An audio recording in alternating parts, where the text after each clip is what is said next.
भाजपा ने जिस तरह से विधानसभा चुनाव के रण में जीत का परचम लहराया, उससे तमाम राजनीतिक जानकार भी हैरत में हैं। ऐसा इसलिए है क्योंकि भाजपा के लिए इस अंडर करंट का अंदाजा लगा पाना सभी के लिए मुश्किल था। लेकिन अब हम आपको बताते हैं कि आखिर कैसे भाजपा ने यूपी विजय की पूरी स्क्रिप्ट तैयार की और कैसे एक के बाद एक कई मसलों पर भाजपा की रणनीति तमाम विरोधी दलों पर भारी पड़ती दिखाई दी।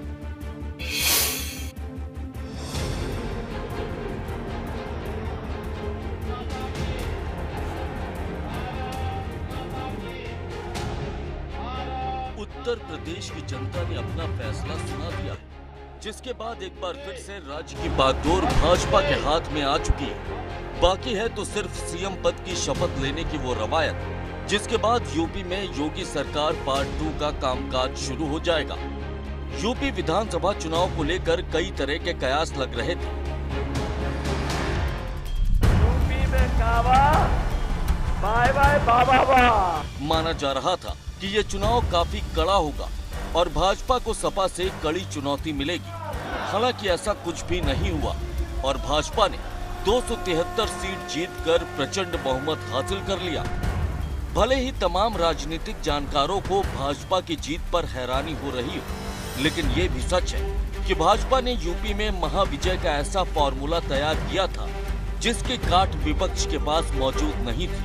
और यही वजह है कि लाख कोशिश के बाद भी विपक्ष भाजपा की जीत के रथ को यूपी में रोक नहीं पाया। आपको भी इस महाविजय फॉर्मूले के बारे में तफसील से जानकारी देंगे, लेकिन पहले आपको पीएम मोदी की चुनावी रैलियों में दिए गए भाषण सुनवाते हैं, जिससे आपको भी भाजपा की रणनीति समझने में आसानी होगी। जिन गौर परिवारवादियों ने अपने कार्यकाल में उनकी सरकार थी तब बहन बेटियों को इतना सताया, मेरी बहन बेटियां अब उनको सजा देने का मौका है।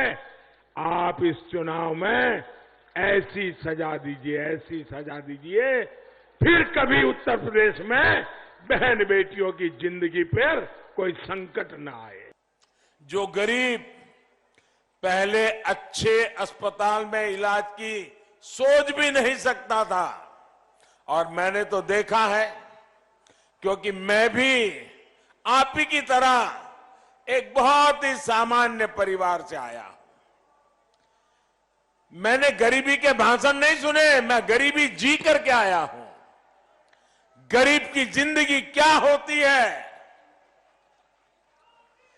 ये मैं उससे गुजर करके आपके बीच में पहुंचा हूं। भाइयों बहनों, पीएम मोदी ने यूपी में कई रैलियों को संबोधित किया, जनता के साथ सीधा संवाद किया और विपक्ष पर निशाना साधने के साथ साथ सरकार की योजनाओं का जमकर बखान किया।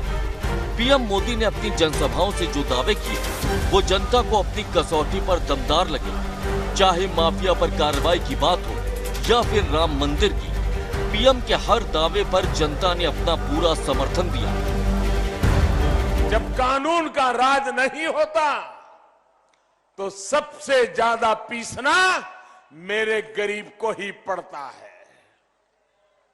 असुरक्षा की जिंदगी जीनी पड़ती है। माफियाओं के राज में गरीब की सुनवाई नहीं होती। उत्तर प्रदेश में पहले जो गौर परिवारवादियों की सरकार रही, उन्होंने यूपी का यही हाल बना रखा था।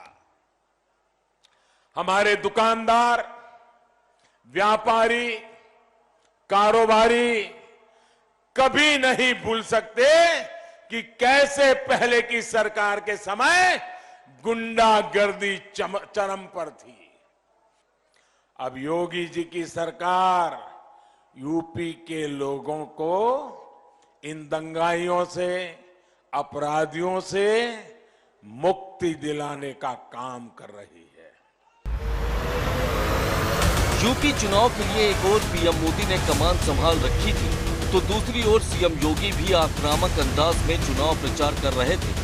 सीएम योगी इस बात से वाकिफ थे कि जरा सी चूक भाजपा को चुनाव में बड़ा नुकसान पहुंचा सकती है। ऐसे में उन्होंने लगातार जनसभाओं के जरिए जहां एक ओर विपक्ष पर हमला किया, तो दूसरी ओर ये दावा किया कि यूपी की सरकार सूबे के हर आम नागरिक के साथ खड़ी है और उनके हितों के साथ किसी को खिलवाड़ नहीं करने दिया जाएगा। डबल इंजन की भाजपा की सरकार है तो डबल डोज राशन भी प्राप्त हो रहा है ना, हो रहा है। 5 साल पहले बिजली मिलती थी, आज तो बिजली मिल रही है ना। भाइयों बहनों, सपा बसपा के लोग अंधेरे में रहने के आदी थे। एक कहावत है ना, चांदनी रात चोरों को अच्छी लगती है। वे डकैती इसी में डलवाते थे। विकास के कार्यों में डकैती हो, अराजकता हो, राहजनी हो, छिनैती हो, ये उसी अंधेरे में वे लोग डलवाते थे। मित्रों, उत्तर प्रदेश में सरकारी नौकरी सदैव एक विवाद का कारण बनती थी, क्योंकि इसमें भाई भतीजावाद था, इसमें जातिवाद था, इसमें तमाम प्रकार की अन्य शिकायतें आती थी। व्यापक पैमाने पर भ्रष्टाचार भी था। आज मुझे बताते हुए प्रसन्नता है कि 5 वर्ष के दौरान उत्तर प्रदेश के अंदर 5 लाख नौजवानों को हम लोगों ने सफलतापूर्वक सरकारी नौकरी उपलब्ध करवाई।